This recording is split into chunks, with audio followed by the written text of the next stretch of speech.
Well, good morning and good afternoon, Black Talon family. I'm Gary Salmon, CEO of Black Talon, and I want to start with a couple of intros. Jules.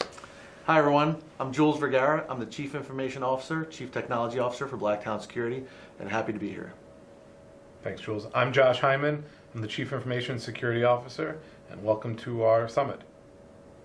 Hi, and I'm Sue Griffin. I'm the Chief Operating Officer, and we're excited to have you all at our very first summit. All right, well, thank you. So, guys, we've had a pretty exciting year, haven't we? We sure have. Very exciting. It's been very dynamic. We've dealt with a lot of crazy cyber events this year. Knock on wood, it's all gone really well. But we've seen some pretty dramatic changes in the cyber world over the last few months.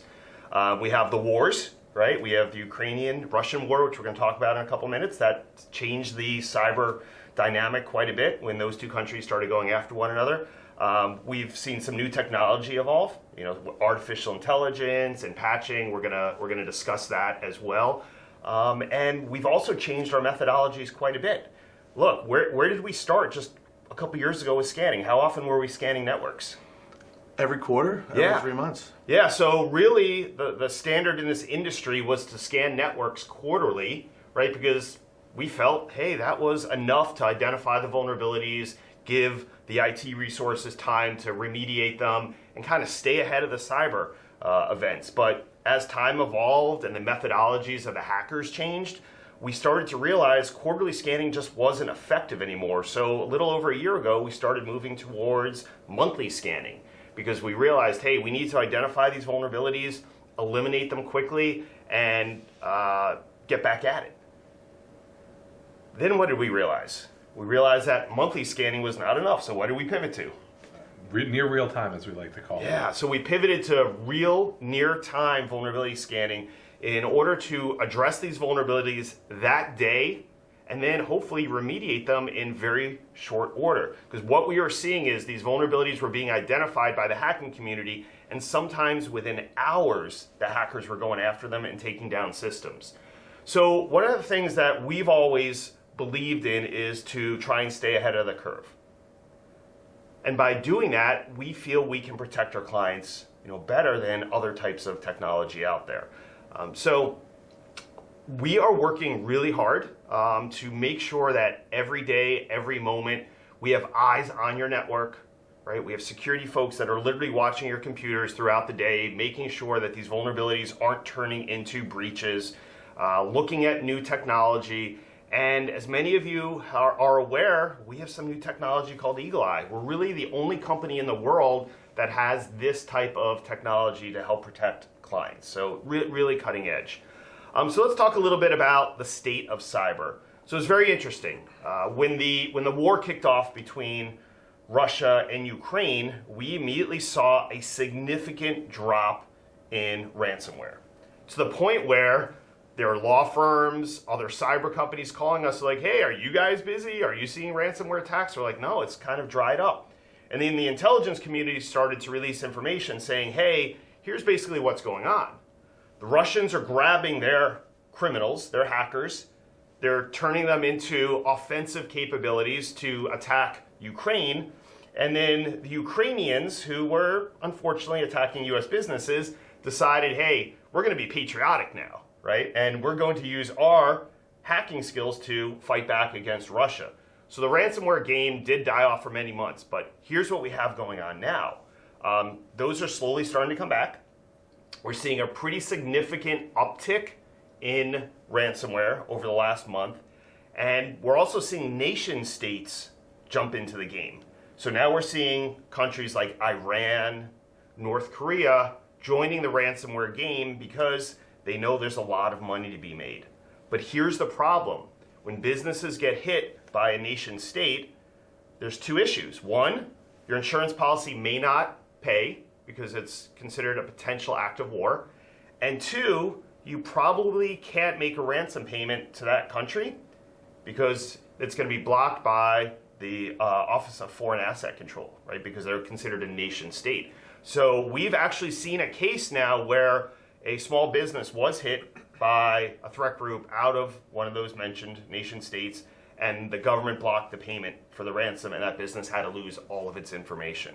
So things are really changing quickly, evolving quickly, and that's basically why you have us, right? Because we're staying on top of the latest threats, the latest trends, and we're trying to do everything conceivably possible to stay ahead of the hackers and keep you guys safe. So let's talk a little bit about some new threats that are out there. We were just notified by FBI, Homeland Security, of a brand new hacking group called Daixin, D-A-I-X-I-N. They are specifically targeting the healthcare industry right now. That is their modus operandi. They are breaking into networks, typically through VPNs and social engineering. That's their methodology as of right now. And their game is 100% data theft. So they know the value of these healthcare organizations lie within their data. And by stealing the data, it basically ensures that these healthcare orgs are going to make the ransom payment because they don't want their data published. And we all know what happens when they publish the data. Jules, our compliance guy, what's the downfall for a healthcare org who has their data published? Things aren't good because the government doesn't like that information out there. Health and Human Services, Office for Civil Rights, that's when they kind of come down. And even for non-healthcare orgs, they're going to steal your potentially personally identifiable information, things like that, and that data being released is a problem for any of these threat groups that are, breaking in and stealing data. So let's talk a little bit about some of the big wins we've had this year, because I think that's really important to understand as well. We've adopted a lot of new technology over the last year, and one of the bigger success stories is with some technology called extended detection and response.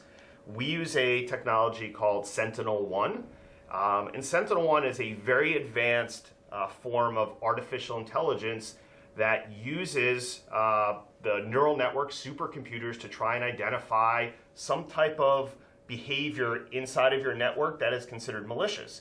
It could be as simplistic as a piece of malicious code that is designed to execute ransomware, or it could be more complex, meaning it could be a hacker's toolkit that contains multiple tools that are actually legitimate programs, but when combined together, allow for hackers to execute very quick and successful attacks. So using this artificial intelligence on your network allows another set of tools, eyes, ears conceptually, that monitor your machines 24/7 looking for these behaviors, this malicious code, and the best part is it can autonomously fight back. Right? It doesn't need a human to say, hey, come and help me. For the most part, it can react on its own. And in cases that it feels like it needs some help, it notifies our security folks and says, hey, I have a problem. Can a human help me out here? I've isolated this machine, I've taken it off the network, but I need some help. Jules, we've had some really, really strong success stories with this AI technology. You want to talk a little bit about your experiences with Sentinel-1? Sure. I absolutely love Sentinel-1. Sentinel-1 is my go-to tool whenever there's any kind of incident response. It has really saved businesses from my experience. I mean, it's the first thing I go for, no matter what. So for instance, we had some cases this year where in the midst of an attack, at 3 o'clock in the morning, we get notification that there's some lateral movement on a network. So I get on the phone with the IT guy, he picks up the phone, he's like, what's going on? I'm like, shut the firewall down. He's like, what? I'm like, no talking, no time for talking, shut the firewall down. He shuts it down, gets us all connected. Next you know, we find the toolkits, we find PowerShell commands showing that they're stealing credentials and they're ready to go. So that's why it's one of my favorite tools, because it really does block the hackers. Right. So a lot of people out there are still using what I like to call first generation antivirus software, which has a dictionary of known threats. It's been around for like 30 years. Why is this type of technology failing? Because it's really easy to beat. Okay. Right? So for instance, if you get like a commercial grade antivirus, just say, it's very simple. Even with some of the, anti-uninstalling that's out there, it's super easy to do. All you need to do, there's so many tools that are out, free tools that are out there, you just run it and it just disables it. Right. There's ways, once they're in the network and on a computer, they can reboot the computer into safe mode and just remove everything, and then, they're off to the races. And at that point, they're good to go. And a lot of times what happens is when these threat actors get on the networks, they're there for weeks, even months, just doing all their reconnaissance, making sure they could shut everything down prior to an attack. Right. So, And we see that through forensics investigations. We'll often see that the hackers are on the network for about 3 weeks, completely undetected if they don't have this type of technology, and then they execute their attack. And usually the indicators are ransomware in the system. That's the first piece of information that the business has that they've been compromised. And at that point, we know what has already happened. Most likely all of the data has been stolen, right? The network's been completely compromised. Screen sharing applications have been installed to backdoor the network, and it's a huge problem. And we also see exactly what you talked about. We'll see the exact date, time to the fraction of a second that the antivirus software was disabled. So the hackers basically shut down all the computer's defenses and then exploit it. right. Right. Another thing we've seen, if I remember correctly, we've seen quite a few cases where hackers have deployed password cracking tools. So tell me a little bit about how this artificial intelligence software can pick that up and stop that from occurring. So one of the most popular tools that I've found out there during some of our incidents is Mimikatz. It's just a tool that basically goes through and steals credentials and passwords. If the passwords are weak, anything less than 8 characters without special characters and things like that, you can crack it within minutes, depending on how easy the password is. When you go beyond that with the special characters, letters, numbers, and things like that, it's much more difficult. But we all know that, it's very convenient to have an easy password, and a lot of people don't want these super long complex passwords. So it makes their job much easier. They get on the system, they run this, and they're off to the races. They can do pretty much anything they want at that point. Right. So once they get the credentials to the machine, it's pretty much game over. Yep. At that point. Josh, you work with a lot of our clients, and often clients are asking you for help with insurance, cyber insurance.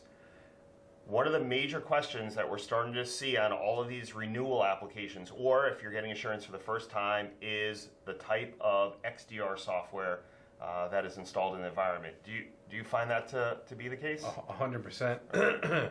Spending a lot more time with clients now on their insurance renewals, and in fact, the insurance companies are not only asking if you're using XDR, but they're giving named lists of tools that are on there. And we always see SentinelOne as one of the top providers that they're looking for, which the proof is in what Jules said. The tool is phenomenal at helping to detect and respond to events on the network. Right. So one of the things that I want to address is the difference between vulnerability scanning, which we do for all of our clients, and the XDR.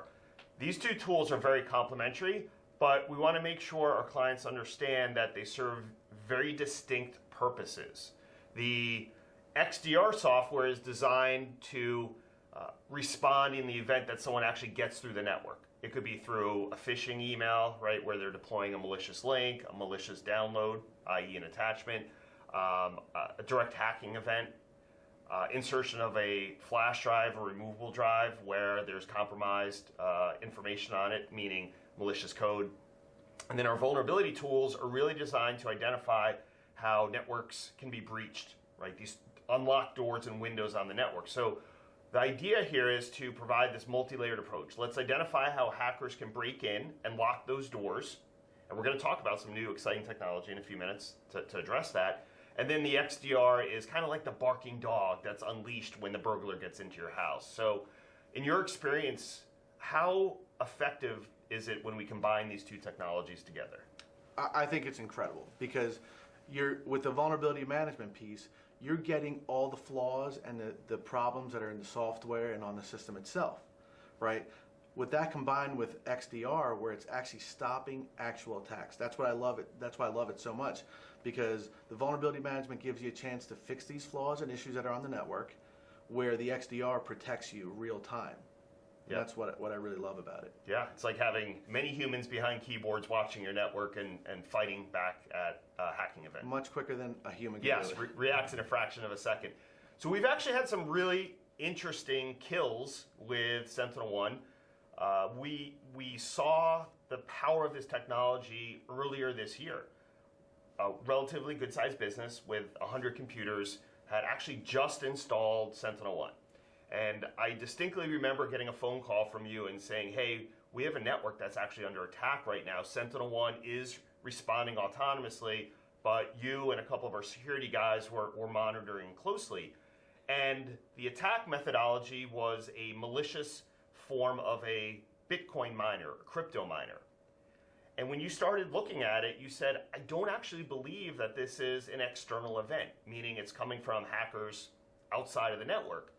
So within a few minutes, I remember having this conversation with you distinctly. You said, hey, I believe we have an insider attack here. I believe there's an employee moving around the office purposely installing this code. So we called the business. We had a quick conversation with the owners, and we were able to identify the very first computer where this malicious attack was occurring. And within a minute, the owner said to us, I know who it is. I know who it is. And I said to him, how do you know who it is? Well, this employee would always brag about mining Bitcoin, right, and using computing power to make money. So what happens next? They bring her in, they sit her down, and we ask, hey, are you installing some Bitcoin mining software on the computers? And she said, Yes, I am. yes, I am. She readily admitted to it, right? You just can't make this stuff up. And she's like, well, I was just going to run it after hours, and I didn't think it was going to affect the business. I mean, they immediately terminate her on our conference call, right? Done, she fired. But in her mind, she didn't think she was doing anything malicious. But here was the problem. It wasn't just a Bitcoin mining tool. It also was a methodology to deliver ransomware, right? And our tool was able to say, hey, this isn't a legit tool. It appears to be a legit tool to the average person, but when analyzed by a supercomputer and analyzed the code, it was quickly determined this was a conduit to ultimately deliver ransomware into this environment, and it would have shut the entire operation down within minutes.